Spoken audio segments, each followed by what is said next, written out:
오늘 수요일 아침에는 신명기 말씀을 함께 나눕니다. 신명기 24장 6절로 13절까지 말씀입니다. 사람이 맷돌이나 그 윗짝을 저당 잡지 말지니 이는 그 생명을 전당 잡음이니라. 사람이 자기 형제 곧 이스라엘 자손 중 한 사람을 유인하여 종으로 삼거나 판 것이 발견되면 그 유인한 자를 죽일지니 이같이 하여 너희 중에서 악을 제할지니라. 너는 나병에 대하여 삼가서 레위 사람 제사장들이 너희에게 가르치는 대로 내가 힘써 다 지켜 행하되 너희는 내가 그들에게 명령한 대로 지켜 행하라. 너희는 애굽에서 나오는 길에서 내 하나님 여호와께서 미리암에게 행하신 일을 기억할지니라. 네 이웃에게 무엇을 구워줄 때에 너는 그의 집에 들어가서 전당물을 취하지 말고 너는 밖에 서 있고 내게 꾸고자 하는 자가 전당물을 밖으로 가지고 나와서 내게 줄 것이며 그가 가난한 자이면 너는 그의 전당물을 가지고 자지 말고 해질 때에 그 전당물을 반드시 그에게 돌려줄 것이라. 그래야하면 그가 그 옷을 입고 자며 너를 위하여 축복하리니 그 일이 내 하나님 여호와 앞에서 내 공의로움이 되리라. 아멘. 하나님은 성경 곳곳에서 약하고 힘없는 자들을 위한 배려의 말씀을 많이 하십니다. 이스라엘 백성들이 광야 생활을 할 때는 약자였습니다. 절대 약자였습니다. 아무런 힘이 없었습니다. 군대도 없고 가진 것도 없고. 그런데 이제 약속의 땅에 들어가서 부강한 나라를 이루게 되고 약자에서 강자가 됩니다. 쉽게 말하면 을의 위치에서 갑의 위치로 바뀐 거죠. 근데 사람이요, 개구리 올챙이적 생각 못한다고 그렇게 되었을 때 옛날 자신들이 을이었을 때에 서름받고 상처받은 것을 잊고요. 오히려 더 못된 갑질을 할 가능성이 높았던 겁니다. 그래서 하나님께서 모세를 통해서 약속의 땅에 진입하기 직전에 신명기 말씀 곳곳에서 사회적인 약자를 어떻게 배려해야 되는지를 확실하게 말씀해 주셨습니다. 경제적으로 가난한 사람들을 위한 하나님의 지침을 다루고 있는데요. 첫째는 담보의 규정에 관한 것입니다. 6절에 사람이 맷돌이나 그 윗짝을 전당 잡지 말지니 이는 그의 생명을 전당 잡음이니라. 그 당시는 농경사회였습니다. 그 농경사회에서 맷돌은 곡식을 갈아서 가루로 만드는 데 쓰이는 두 짝으로 된 돌이지요. 아주 중요한 겁니다. 가정마다 다 소유하고 있었던 생활 필수품입니다. 이것이 없으면 빵을 구울 가루를 빻지를 못하게 됩니다. 그러므로 이 맷돌을 저당을 잡히게 되면요, 생계에 치명적인 타격을 주는 것입니다.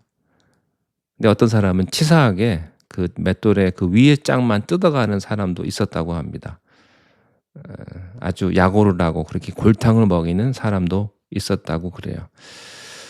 그런데 성경은 이렇게 말합니다. 아무리 많은 빚을 졌어도 그것만은 해서는 안 된다는 것입니다. 힘없고 가난한 사람의 최저 생계 수단은 보호해 주라는 말씀입니다.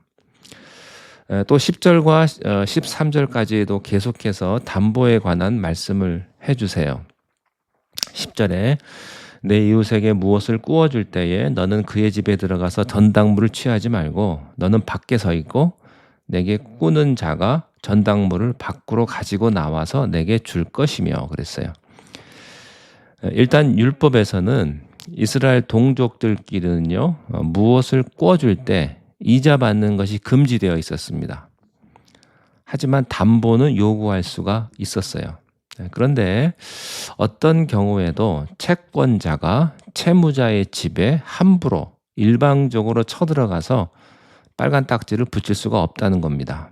자기 마음대로 원하는 담보물을 들고 나와서는 안 된다는 것입니다. 그래서 채권자는 집 밖에 서 있고 채무자가 스스로 전당물을 가지고 밖으로 나와서 줄 때까지 기다려야만 했습니다. 채무자가 어떤 전당물을 가지고 나오든지 간섭하지 말고 전적으로 채무자의 뜻에 맡겨야만 했던 거죠.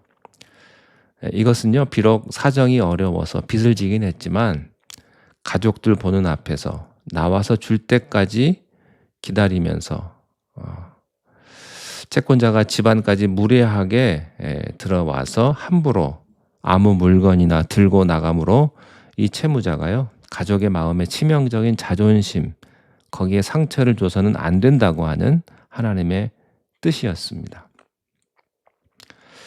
또 12절 13절에 그가 가난한 자면 너는 그의 전당물을 가지고 자지 말고 해질 때에 그 전당물을 반드시 돌려줄 거다. 그리하면 그가 그 옷을 입고 자며 너를 위하여 축복하리니 그 일이 내 하나님 여호와 앞에서 내 공의로움이 될 것이다.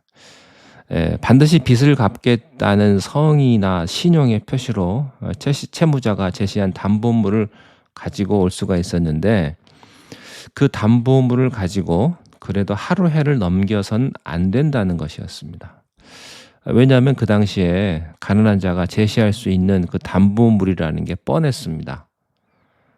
대개 그 당일이 없으면 안 될 그 생활 필수품을 주는데 그것을 가지고 하루 해를 넘기면 그 가난한 자는요, 생존 자체가 위협받을 수 있었기 때문입니다.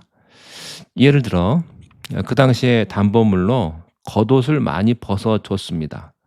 근데 그 당시 옷이라는 게요, 낮에는 옷이지만 밤에는 침구로 사용하는 것이었습니다. 지금처럼 뭐 침대에 가서 이불 따로 있고 그런 게 아니었어요.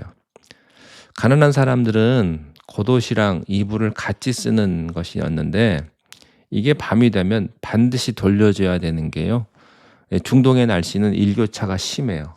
낮에는 그렇게 더운데 밤에는 갑자기 추워집니다. 그래서 이 겉옷을 덮고 자지 않으면 얼어 죽을 수도 있어요. 굉장히 몸이 안 좋아지는 겁니다. 그래서 담보물, 이 겉옷을 담보물로 받았으면 반드시 해질 때까지는 돌려줘야 한다. 그 다음날 아침에 다시 또 받더라도 하나님께서 그것까지 배려해 주신 겁니다. 식사를 위해서 빵가루를 가는 데 필요한 맷돌은요, 밥은 먹어야 될 거 아니겠습니까? 아무리 가난해도, 아무리 빚이 있어도. 그래서 식사 시간에는 반드시 돌려줘야 되고요. 담보물을 갖다 주는 것도 일이었겠죠. 그 무거운 걸. 근데 하나님이 그렇게 인격적이십니다. 또 채무자들은 이렇게 배려해 주는 채권자의 자비에 대해서 항상 감사하는 마음을 가져야 되고요. 할 수 있는 대로 그 빚을 또 갚기 위해서 힘써야만 했습니다. 어떤 사람들은 남의 돈 빌려다 쓰고 자기가 갚을 수 있는데도 그냥 나 몰라라 하는 그런 못된 사람들이 있죠. 그것도 일종의 갑질이에요. 마치 여러분들 비즈니스 하는데 오너는 수입이 없어가지고 너무너무 힘든데 거기 일하는 사람들은 월급 올려달라, 그리고 일도 제대로 안 하고, 그것도 일종의 갑질인 거죠. 그래도 안 돼요. 그렇지만 정말로 최선을 다했는데도 빚을 못 갚고 있으면요, 채권자가 이 사람을 때리거나 인격적으로 모독하지 말아야 한다는 뜻입니다. 그러면 그가 그 겉옷을 입고 자며 너를 위하여 축복할 것이다. 자신의 힘든 형편을 배려해주는 그 채권자를 위해서 가난한 채무자는요, 반드시 하나님의 축복이 그에게 임하기를 기도해야만 했습니다. 왜냐하면 하나님께서는 가난하고 정직한 자들의 기도를 반드시 들어주시거든요. 그러면 그 일이 내 하나님 여호와 앞에서 너의 공의로움이 될 거다. 여러분, 사람들이요, 대개 보면 능력의 종에게만 기도받기를 원합니다. 용하다는 무당 찾아가는 것처럼 아주 능력 있는 하나님의 종에게 가서 내가 꼭 기도받아야 된다, 안수받아야 된다, 그렇게 많이들 원하는데, 정말로 파워풀한 기도는요, 그 기도 중에 하나가 뭐냐면 가난하고 힘없는 사람들이 여러분을 위해서 축복해 줄 때 그게 진짜입니다. 그분들은 해줄 게 그거밖에 없거든요. 그런데 진심으로 축복해 주면요, 하나님의 은혜가 여러분에게 오는 겁니다. 채무자가 노력을 해도 제대로 빚을 갚지 못할 때, 그럴 경우에라도 채권자가 따뜻한 배려의 마음을 잊지 않고 실천하면 하나님께서 이 빚을 지고 노력하는 사람의 기도를 들으시고 너를 축복해 줄 거다라고 하는 그런 말씀입니다. 여러분 주변에 나보다 더 힘들고 어려운 자, 가난한 자들을 위한 그런 배려의 마음으로 그들을 축복하며 하나님 앞에 영광을 돌릴 수 있게 되기를 간절히 축원합니다. 기도하겠습니다. 하나님 아버지, 이 땅에 우리들을 보내주셨고 많은 것으로 우리를 축복하셨습니다.